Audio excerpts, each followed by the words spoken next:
Batteries determine performance, range, and safety of an EV.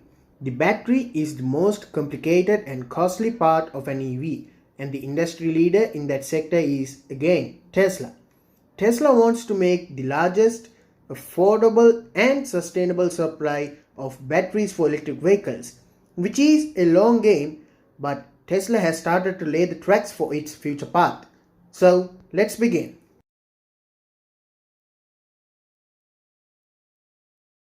Let's start by talking about the types of batteries and the chemistries behind those batteries that Tesla has used in its vehicles till to date.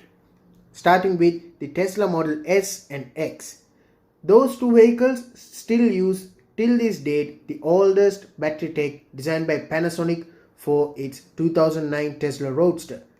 Those battery cells are referred to as the 18650s.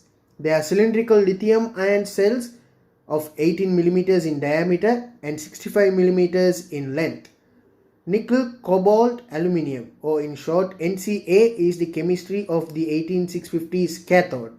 Still, to this date, Tesla uses the same cells but has reduced the use of cobalt in their batteries over time. For example, in the 2012 Model S, the average amount of cobalt used within their battery was 11 kilograms.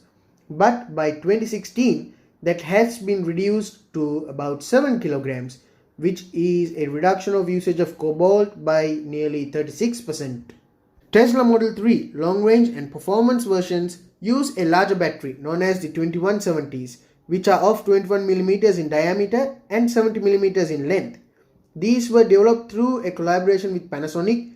Again, the 2170s use the same NCA or nickel, cobalt, aluminium chemistry for their cathode, but does bring down the amount of cobalt used per battery down to 4.5 kilograms, which is a reduction of nearly 29% when you compare it with the 2016 battery they used on their Model S and their Model X.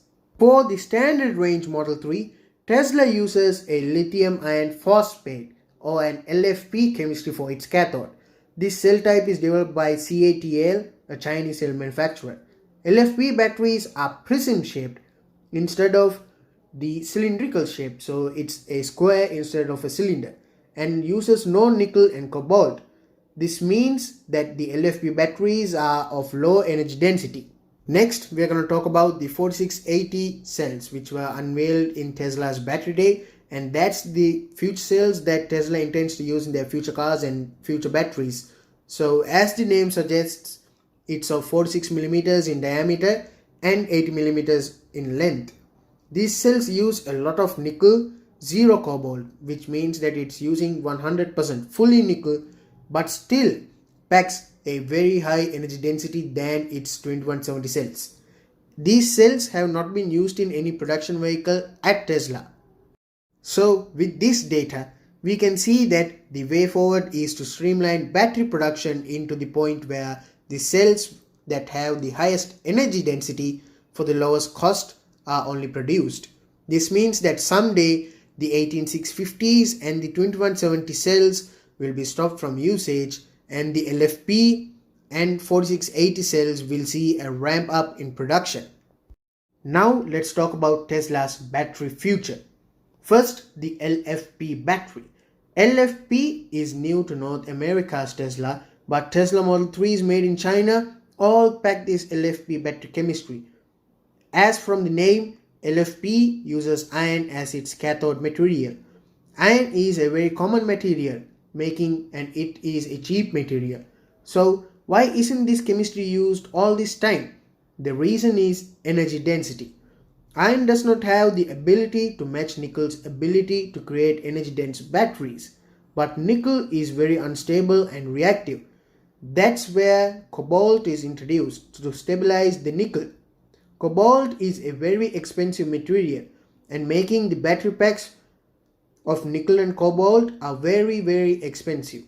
But during the start of the EV revolution, all had a thing called range anxiety. Therefore, to eliminate that threat, manufacturers such as Tesla had to make EVs with a lot of range, and that's where the NCA chemistry based cells were the best possible answer due to their ability to store high amounts of energy density.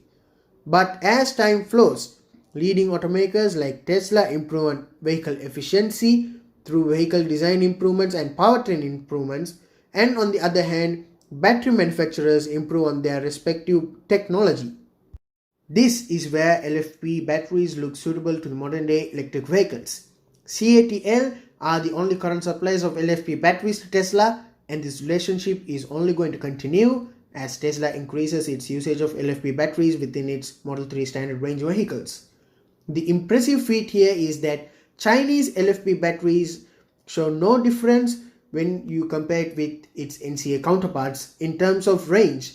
The updated Model 3 vehicles use a 55 kWh battery rather than a 50 kWh battery, but still the car provides the same or sometimes even more range than before. There is a small dip in performance, but still the updated Model 3 pulls from 0 to 60 miles per hour within 6 seconds. Also, LFP batteries are safer than NCA batteries as iron is a much more stable than nickel. It is going to be less prone to fires than nickel-based batteries too. That safety also leads to an extended cycle life of LFP batteries when compared with NCA batteries. The only downside to LFP batteries is energy density, which does not allow LFP batteries to reach a bigger potential. This is where the 4860 battery cells come into play. This is consisting of a nickel cathode. Only nickel is the whole battery, so packs a whole lot more energy density within one battery cell when compared with its predecessors. This battery will mostly be used to power the likes of the new Tesla Cybertruck, the Tesla Semi and all other powerful vehicles of Tesla's lineup. I expect this to move to the Model S and Model X also. As we can see, Tesla did show a small teaser as per my assumption with the Plaid Plus, which was eventually removed from Tesla's order page. Back to the 4680 batteries. According to Tesla, these are tabless batteries. Why this is important? The current 2170 cells are of tabs. Adding tabs to battery cells is to be done manually, which means that the whole production process, the lineup must stop each and every time to insert tabs to every single battery produced.